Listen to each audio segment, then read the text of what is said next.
پلونه او شی چارې. نن غواړم چې د سرو رومیانو چکني جوړه کړم. دا رومیان پخوم او دا هم ډیره خوندوره یو ډول هندي چکني ده. نو ورته راخیستې مې دي سره مرچ، وچ سوي سره مرچ، هوږه او دا هم رومیان.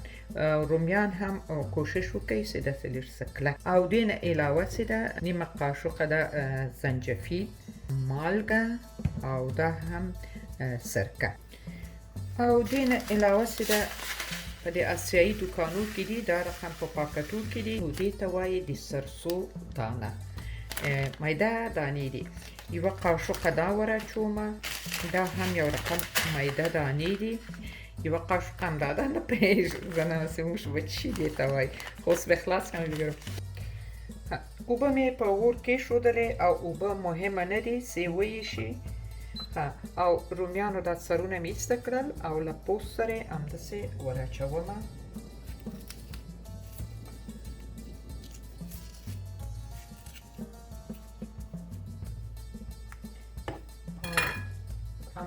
دغه اوبو ته رومیانو سره هم دا مرچ وراچوم او سر یې پرې کېږدومه او تقریبا یو 15 دقیقې غواړم چې ویشي. تقریبا 15 دقیقې چې اوبه یې سړې ولې چې اوبه په ایشېدا چې راغلې، نو 15 دقیقې مې ویشولې. اوس به یې صاف کړمه. بانجانو پوستونه اوس جلا کېږي.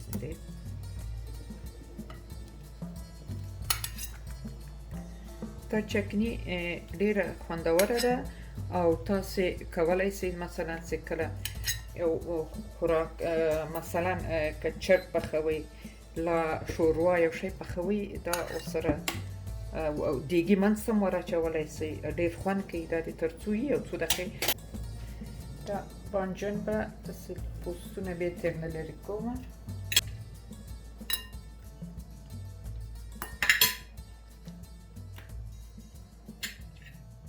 ما خو صبر ونه کړو، تاسې که بیا جوړوئ څه ونه سوځېږئ، یو څه ورته صبر وکړئ چې لږ څه ساړه شي.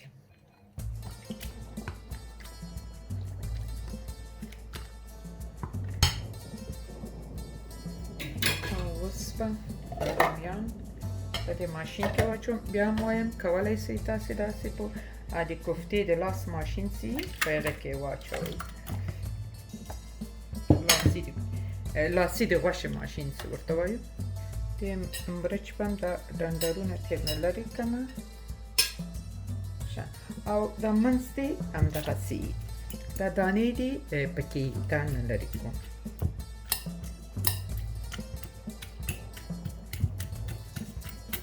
مرچ هم له دې رومیانو سره په ماشین کې اچوم.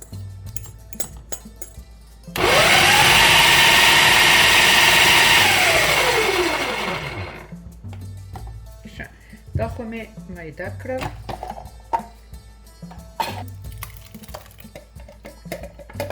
تر څو چې رومیان ایشي زه به دا هوږه دلته په ماشین کې میده کړم. دوستانو که داسې ماشین یې خوښه ده او که نه په اوکلې کې هم تاسې کولی شئ چې دا مواد میده کړئ او په د کوفتې د لاسي ماشین نه ده په هغې کې هم میده کېږي. او دې ته هم فکر یې چې دا هوږه بیخي ډېره میده نه شي. وګورئ دلته لږ څه غټوالی لري، ډېرې بیخي مه حل کوئ. وینئ چې په دې کړایي کې ما غوړي اچولي دي او دا چکني چې ده غوره چکني ده، پخیږي که نه. ما وایي چې دا د پخوونکې چکني ده د رومیانو د ټماټرو. سرسوبې دانې دي.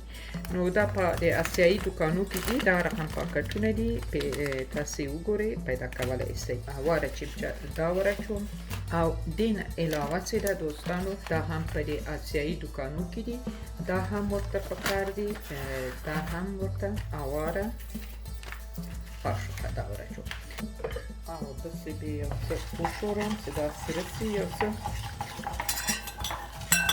غوړي ډېر سره نه ول، ورته سره ول، شاید کم سره کې دا وغواړي چې لږ څه سره شي. دا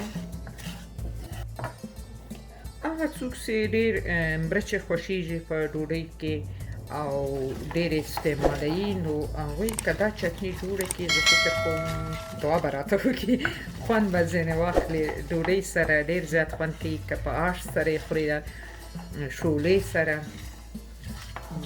له ډېرو شیانو سره ډېر زیات خوند کوي دا ګورئ ویشې ده په دې شکل سره اوس یې ordentlich spetitoma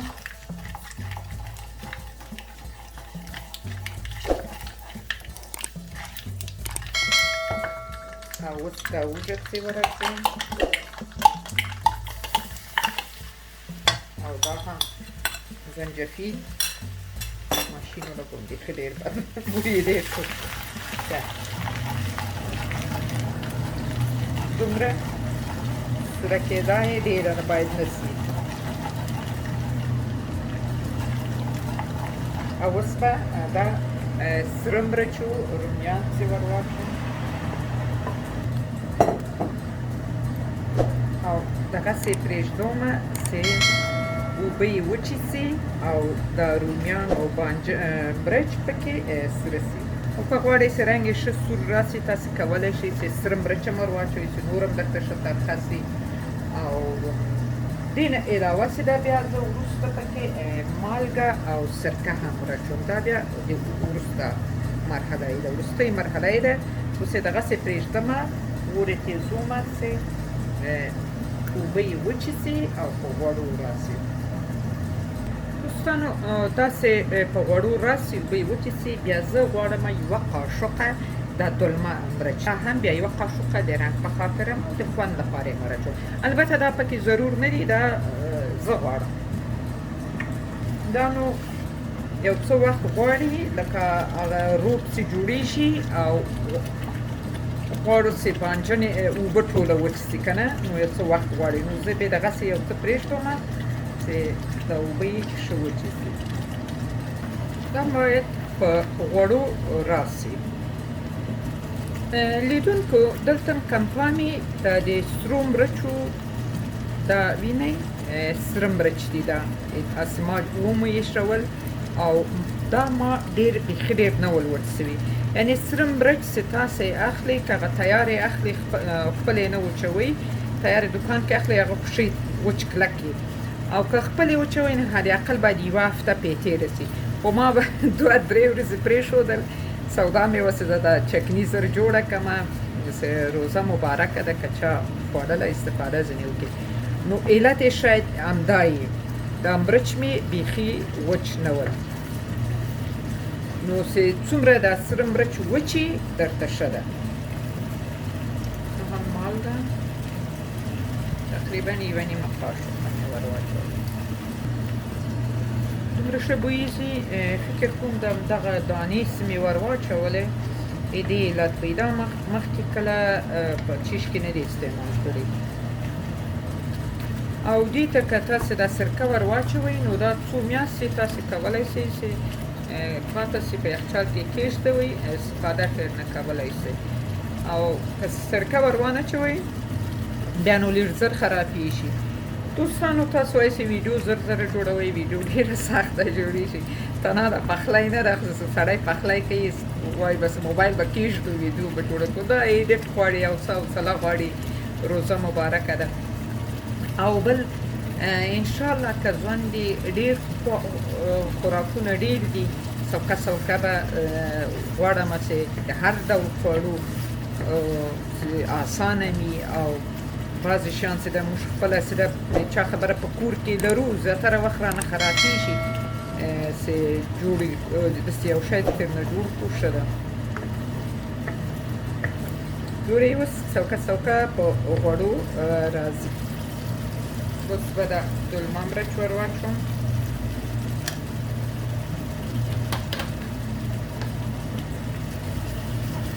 جوړول د دې چکني یعنی یو نیم ساعت وخت غواړي چې تر څو دا سره کېږي او په غوړو راځي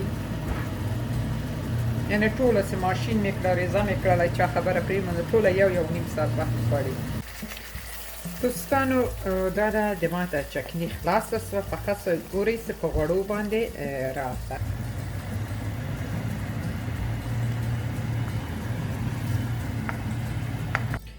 دوستانو اوس د چکنی تیاره شوه. اوس په دې وخت کې زه یوه قاشقه هم سرکه ور اچوم.